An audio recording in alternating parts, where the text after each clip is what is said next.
Hello નમસ્કાર PM Shri કવાસ પ્રાથમિક શાળાની ચેનલમાં આપનું હાર્દિક સ્વાગત છે।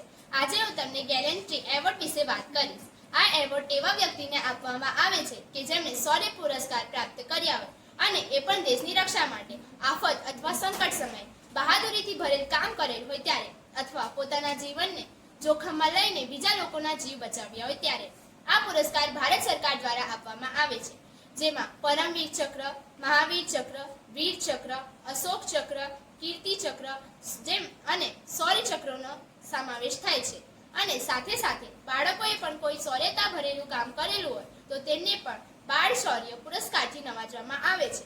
તાજેતરમાં જ આપણા રાષ્ટ્રપતિ દ્રૌપદી મુર્મુએ વર્ષ 2025માં કુલ 127 ગેલેન્ટ્રી એવોર્ડ આપ્યા હતા, જેમાં એમાંના જ એક વ્યક્તિ એવા મેજર ભાગર્વ વિશે હું તમને આજે કહીશ। તેઓ આસામ રાજ્યના કામરૂપ જિલ્લાના રામપુર સુજનપાડા ગામના રહેવાસી છે। બાળપણથી જ તેમને દેશ સેવા કરવાની પ્રેરણા હતી અને તે સપનું તેમને ભારતીય સેનામાં જોડાઈને પૂરું કર્યું। મેજર કલિતા ભારતીય સેનાની કુમાઉ રેજિમેન્ટમાં અધિકારી તરીકે જોડાયા અને બાદમાં 50 રાષ્ટ્રીય રાઇફલ્સ અને જમ્મુ કાશ્મીરના ખતરનાક વિસ્તારોમાં સેવા આપી। ત્યાં એમને આતંકવાદીઓ સામે બહાદુરીપૂર્વક લડત આપી અને અનેક નિર્દોષ નાગરિકોના જીવ બચાવ્યા હતા।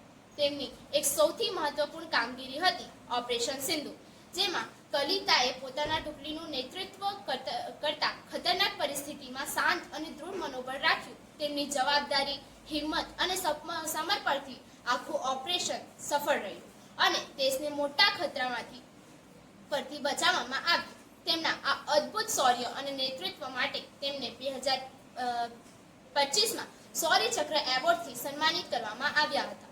શૌર્ય ચક્ર ભારતનો ત્રીજો સૌથી મોટો બહાદુરી પુરસ્કાર છે, જે માત્ર અત્યંત હિંમતવાન સૈનિકોને મળે છે। મેજર ભાગર્વ કલિતા આપણા સૌ માટે પ્રેરણા સ્ત્રોત છે। તેઓ આપણને શીખવે છે કે સાચો દેશ પ્રેમ એ શબ્દોમાં નહીં પણ કૃતિઓમાં હોય છે। ચાલો મિત્રો, આપણે સૌ પણ આપણા ક્ષેત્ર, દેશ કે આપણા દેશ માટે કંઈક સારું કરવાનો સંકલ્પ લઈએ। જય જય હિન્દ।